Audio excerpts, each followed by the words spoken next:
Are you a pharmacy student that's going to be going out on your APPE rotations here soon? Well, you're in luck because I'm going to be doing a little bit of a series over the next couple weeks. It's going to go over some things that I think are important for students to know, some tips and tricks, how to be successful and to make sure that you stand out, whether it's you're looking for a job at the end of graduation or you're going to be applying for residency. I think that this series is going to help you to be successful on your rotations. My name is Jenny White, and I'm a pharmacist and a professor at a pharmacy school. I have been practicing for about 9 years now, and I've been a professor for about 6. So I have seen a lot of students. I have seen what works well, what doesn't work well. And so I am hoping to give you some insight into making sure that you stand out in the best way possible. Why is standing out on your rotation so important? Well, because you're going to be basically interviewing for a job. The pharmacy world is very small. I'm sure that you have probably heard that when you've been in school, and we all talk. Your preceptors talk, the pharmacists at different locations all talk. We've gone to school with someone in the area, or we did residency somewhere. So it is a very small world. And so doing well on your rotations makes all the difference. Just consider it basically an interview for whatever position you want. If it's actually applying for a job, we're looking to see how can you manage problems, how are you going to be working in a team. If you're applying for residency, it's going to be the same thing that we're looking to see. Do you have a good attitude? Are you willing to go the extra mile? What level are you at? And I think the biggest misconception is that students think that they need to come into rotations and thinking that they need to know everything, and that is far from it. I will tell you that many preceptors, we don't care how much you have memorized. I mean, we do care somewhat for your baseline knowledge, but mostly we're looking to see how are you willing to work? Are you going to put in the effort? Do you come in with a good attitude? If you come up with a challenge or a question that you don't know, are you willing to go and find those answers? That is going to stand out more to us than someone who can just spout off a bunch of stuff that they've memorized.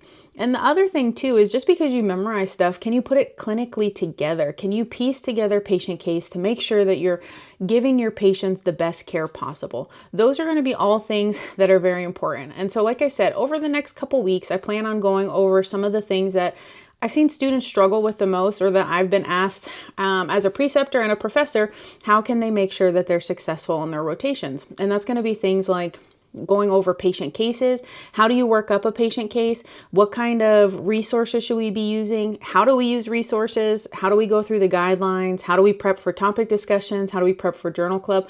So those are the things that I get asked the most often from students.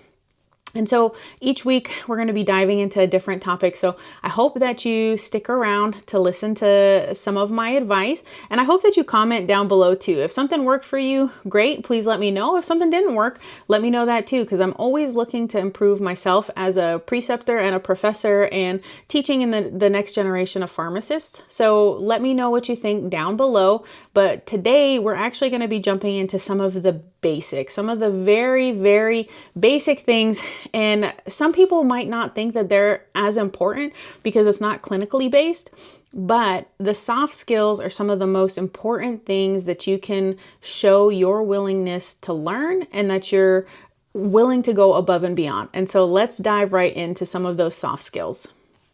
So one of the first things that I recommend before even stepping foot at your new rotation site is making sure that you're reaching out to your preceptor early enough. So I'm sure your school has probably told you, 1 to 2 weeks before, and that is something that you need to stick to. There are so many times where students don't email a preceptor, and the preceptors are busy. Like, they're getting sometimes students from multiple different schools. They're also trying to maintain their actual practice site.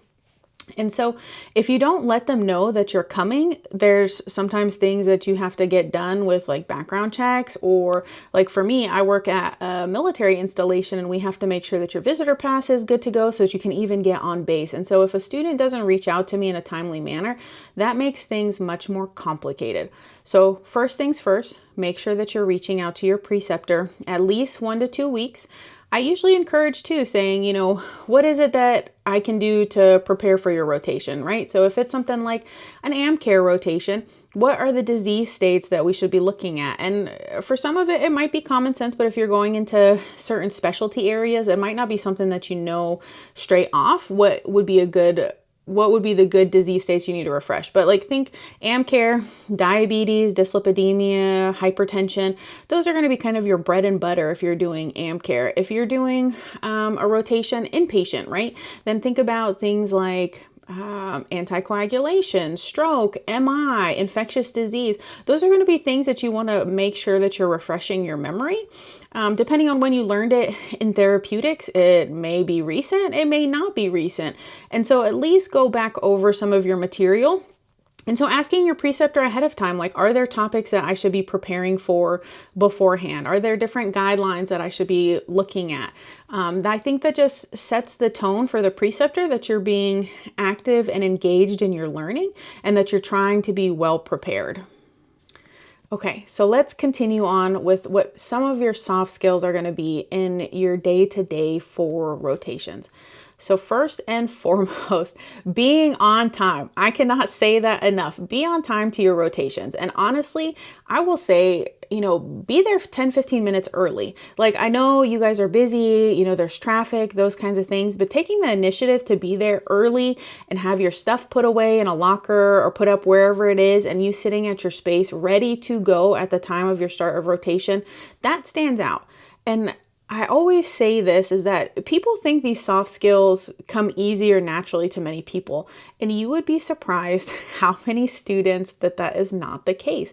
So go the extra mile and be there again a little bit early. Have your stuff ready to go. Be looking up your patients. Those are all things that are going to be noticeable to your preceptors. Also, with that being said, the same thing that a lot of people think it's common sense, but make sure that you're appropriately dressed, okay? So if you're in the hospital and you're allowed to wear scrubs, that's great. Make sure your scrubs are clean, they're not just wrinkled and looking terrible. Again, I know that is stuff that we don't think is important because that doesn't necessarily mean that your clinical knowledge, but how you present yourself, especially for first impressions, is very important. If you're allowed to wear business casual, please make sure that you're wearing business casual. I think sometimes students get a little bit lax in what their interpretation of business casual is. And so sometimes those conversations need to be had on what is appropriate to wear and what is not appropriate to wear. So just err on the side of caution and then just make sure that you're actually wearing appropriate business casual. After you've been at your rotation site, whatever it is, you're probably going to have things that you need to look up beforehand, like patient case, especially if you're doing inpatient or you're doing AMCare. There are going to be patients that you have to look up before going on rounds or before patient appointments. So make sure that you've actually worked up your patients. And we're going to spend some time going over what that looks like in another video, so I'm not going to dive in deep, but make sure that you're being proactive and looking stuff up, right? So if you're working up your patient, make sure that it's not just the bare bones looking for the quickest answer. Dive deep into your patients and know them well. That is going to help you well when you present your patients with, inevitably, you might not do it on every rotation, but at some point you're going to have to present your patient. And so making sure that you can succinctly and efficiently describe what's going on for your patient and what your recommendations are going forward. When you're at your rotation site, make sure too that you're willing to try and do new things, okay? So if there is an opportunity to go see a surgery, I highly encourage to go check it out. They're pretty cool. When I was a student, I got to see a total knee, a total hip, saw gallbladder removal. Now, if you're squeamish, make sure you let your preceptor know. Then they can kind of help talk with you about if it's going to be a good thing or not, because we don't want you passing out in a surgical room. But if you have the opportunity, go see that. If you have an opportunity to shadow the nurse, like, yes, that's not what we're doing, but you will learn so much from seeing different facets of the hospital. If you have an opportunity to shadow a provider, go shadow the provider. If you can shadow the anesthesiologist, whatever opportunities come your way, take advantage. And the same goes to learn what the technicians do, whether you're in community, whether you're an inpatient, learn what your technicians are doing, because they're really some of the backbone of pharmacies. That it's important to know what they're doing because it makes you a better pharmacist. The same if you have an opportunity to go in the IV room and actually get a little bit more hands-on experience with compounding. You are going to be a better pharmacist if you actually understand what it is you need to be checking and reviewing. If you've never set foot in an IV room, how are you really going to know if your technicians are doing what they're supposed to be doing? And then you'd be surprised how many times I've seen pharmacists that, aren't familiar with the Pyxis machine or haven't ever helped fill one. So go with the technicians when they're filling their stuff, when they're, filling the code box, whatever you can. It is going to make you a better pharmacist by being able to see those different facets of pharmacy care and healthcare. Just take advantage of that. It also makes you look better, right? So if you think, oh, well, that's a technician's role, that's not going to be my role, you're basically looking down upon people that are going to be huge counterparts in your line of work, right? And so make sure that you're showing respect to them. Make sure that you're seeing their side of their work, because there's going to be times where technicians express their frustrations against the pharmacist. You're going to express your frustrations against technicians. Same with like nurses and providers. But if you've never seen what they do or how busy they are or walked a mile in their shoes, you will never understand where some of those complaints are coming. So I really encourage you to take advantage of any opportunity that comes up that's going to be different than just from practicing as a pharmacist, because it will really make a difference in you becoming a better pharmacist. Now, one of the things that I think is by far the most important thing for a student, and I've seen this when I have students in the classroom, when I have students in elective, when I have students on rotations, the most important thing that I think is just having a positive attitude and a willingness to learn. It will take you very far in your practice, and hate to break it to you, if you didn't know, you chose a career that is going to be lifelong learning. So never stop that. But having a positive attitude, like, if I ask you to look something up, jumping at the chance and not just saying, oh my gosh, this is hard, or I have like another DI question, or I have too much to do. But think about what you're getting out of that. The more times that you practice something like doing a DI question, doing a journal club, doing a presentation, that is just making you better and better and better. Okay, you have to do the hard things to get better. I know that pharmacy school, we try to teach a lot, and I teach at a 3-year program. And so they're an accelerated program. And so they're getting education at an even faster rate than the 4-year program. But you have to practice these skills to get better at them.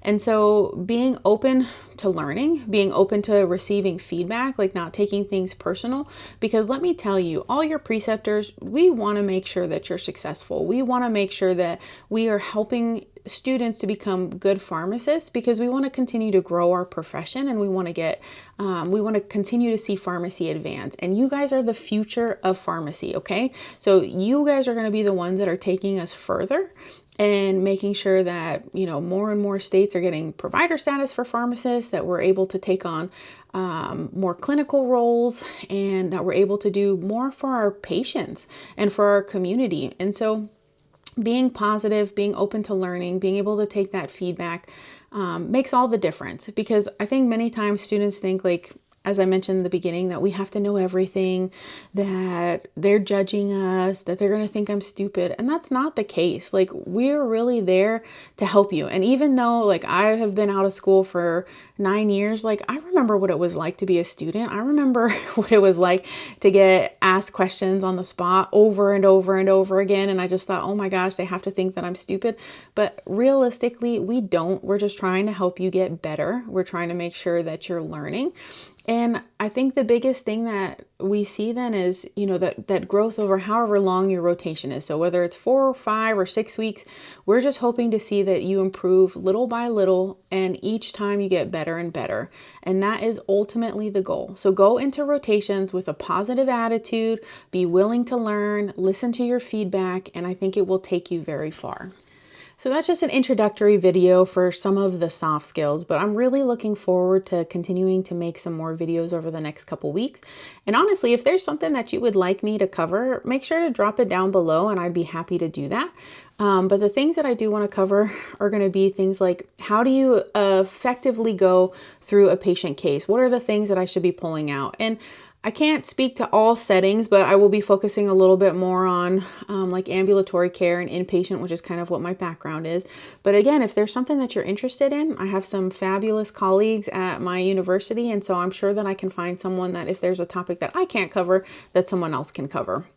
But making sure that you can work up a patient case, and then also, can you present that patient case efficiently to your preceptor or to a provider so that they know what's going on without just going into the weeds and having to tell them every little detail. I'm also going to be talking about developing clinical reasoning, right? So I think that in school, sometimes we focus so much on just trying to memorize the facts, and you're just getting introduced to some of these topics. And so, you remember like, okay, this might be first line, this might be second line. But then what happens when your patient is not just a diabetic, but also has hypertension and dyslipidemia and also has mental health issues and maybe also has a history of an MI? And then the treatment becomes a little bit more complicated, where it's not just straightforward of we just consider this one first line recommendation, right? Then we have to start looking at those other comorbidities. And so we're going to be talking about how do you figure out clinical reasoning. If I see a potassium of 3.2, okay, well, don't just report that to your preceptor and say, well, potassium is low at 3.2. But what does that mean? Were there things that you identified in that patient case that maybe would lead to that? Like, for example, if they were on furosemide and then maybe we need to make adjustments to treatment. Do we need to supplement with potassium? So start thinking ahead, and actually start thinking, I encourage you to start thinking too, like guessing or thinking ahead, what are the questions that are going to be asked? And this is going to come from your preceptor. So what are the things that they might ask me in addition to this question, right? So don't just stop at the potassium. Think about what could be the causes. And then what could be the causes? What could be the treatment, right? And so it's going to be the same. Like if you go on rounds for ICU or in the hospital, the doctors are going to be asking you additional questions many times. And so don't just get hung up on, let me figure out this one answer. Start looking at it as a whole and start prepping ahead so that you have a better explanation in general for them. I'm also going to be spending some time going over our pharmacy resources. Now, I'm sure that you had a drug information course. You probably learned how to use some stuff in therapeutics. Maybe you had some practice on your APPEs. Maybe you're starting through your APPEs and you feel a little bit comfortable. But I have seen over time that, until you start practicing with things like LexiDrug, Micromedics, UpToDate, and looking the guidelines, sometimes finding the information that you want isn't necessarily that straightforward. Like a common thing that I see frequently is even like formulations of medications, and students will forget to look at that. So I teach some pain management at the university. And so when we're doing like dose adjustments for pain management, there's frequently times where a student will convert the, from morphine to hydromorphone, and we're switching to this medication, but then they give me a dose that doesn't even exist for hydromorphone. And so we have to think about those kinds of things too. Another frequent resource that comes up for me in an ambulatory care setting is that I get patients who ask me about herbal supplements all the time, or natural treatment. And so how many of you are familiar with Natural Medicine's database? Have you used it? Have you tried putting in multiple drugs in the supplements and for drug-drug interactions? If someone asks you, does cinnamon work for diabetes? Do you know where to look? And so we'll go over kind of what I do to answer those questions for patients, or even for providers if they're interested in supplements. I also see that sometimes students aren't very good at pulling the guidelines or finding the most up-to-date one. Which one are we supposed to be using? And so one of the things that I always recommend to my students when we start talking about guidelines is that, like, I actually have a Google Drive, and I started this when I was a student, where the most common guidelines that I use, I just keep them in my Google Drive. And then as those guidelines update, like the ADA guidelines update every year, hypertension guidelines updated last year, dyslipidemia guidelines updated this year, then I just switch out the ones that were in there, and then I just upload the new ones. But then I'm not having to Google search what are the most current guidelines, because I know that sometimes that can be tedious. So get in the habit of just saving the ones that you frequently use, and you kind of save yourself that headache, and then, sign up for alerts from like Medscape or wherever you want to get your updates, so that as new guidelines come up, then you know that you can just replace those. But it makes it easier to find. Another thing that I like to encourage students to is, practice going through the guidelines, because I think most of the guidelines are relatively straightforward, but if you are not used to searching for information within them, it can be complicated, and sometimes it isn't as straightforward as you think it is until you start practicing going through them, reading them, using the hyperlinks. So I'll spend some time going over that as well and making sure that you can find the information that you need. Obviously, Control F is a quick and easy way to find a lot of things, but sometimes you want to dive deep, dive a little bit deeper into the guidelines and, why is something being recommended? And so maybe just doing a quick one-word search isn't going to cut it. So we're going to spend some time going over the different resources that I have found to be most valuable. I'll probably share some ones too that maybe you've never encountered, but then also I encourage you, if there's something that I don't touch on or that you found is a wonderful resource for you, please drop it down in the comments below so that other students can learn, other pharmacists can learn what are the resources that are helping people the most. One of the things that students bring up a lot is, how do I prepare for topic discussions? So we'll spend some time going into what I think is valuable for topic discussions, but a lot of students get a little bit uncomfortable with topic discussion because we don't necessarily know what you don't necessarily know what the preceptor wants you to know. And some of them have different formats. And so I'm going to just be sharing some of the things that I have found to be successful for my students, or the ways that I felt helps the students learn. But, there's going to be different formats. Some preceptors want you to read certain articles and they want you to know it front to back. There's going to be times like with me, I want you to be able to use your resources. So we're going to be talking, I hope that you've prepped for the disease state or the topic that we're talking about, but I'm probably going to be asking you challenging enough questions that you will probably have to open up your resources at some point and still be able to look up the information. But if we're doing diabetes, what is the basic, diagnosis? What's first line treatment? What are things that diabetic patients have to do annually? Those are going to be kind of the things that I'm going to be wanting you to know. And then we also do a lot of questions for the disease state, but we also do a lot of patient cases during our topic discussions, because then it's actually applying what you've learned, like reading the guidelines, but now we're going to apply it to an actual person, because ultimately that is what you're going to be doing at the end of the day, is taking care of people.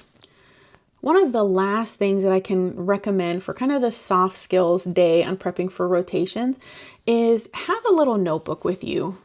Have something where you're writing in different questions that get asked of you so that you can look them up and then follow up with your provider.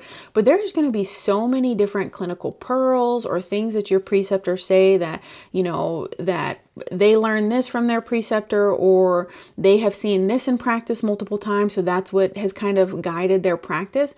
Now, I think, take what you can get from your preceptors and make it your own and use it if it's a good recommendation.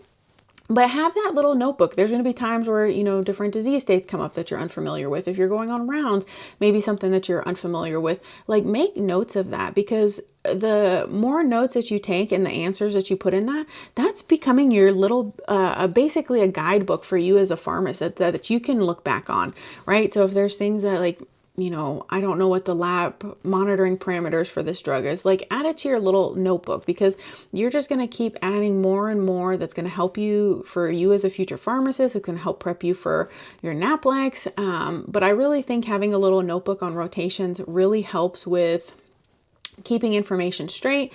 And then it is going to be something that is handy for you down the line. So I think that's all I have for you today for some of the soft skills and the first initial things when you're getting ready for your APPE rotations. If you like this video, please like and subscribe. Like I said, I'm going to be doing some videos each week that are going to be going over some of the skills that I think will help you be successful on rotations, and we're going to be diving into them a little bit more in depth. If there's something that you would like me to cover and I didn't mention it today, or you think would be helpful, please just drop it in the comments, and I will see what I can do to make a video to help you with that. And again, if it's something that I can't cover, I think I would be able to find someone that could. So thank you for your time today, and I hope you enjoyed this video.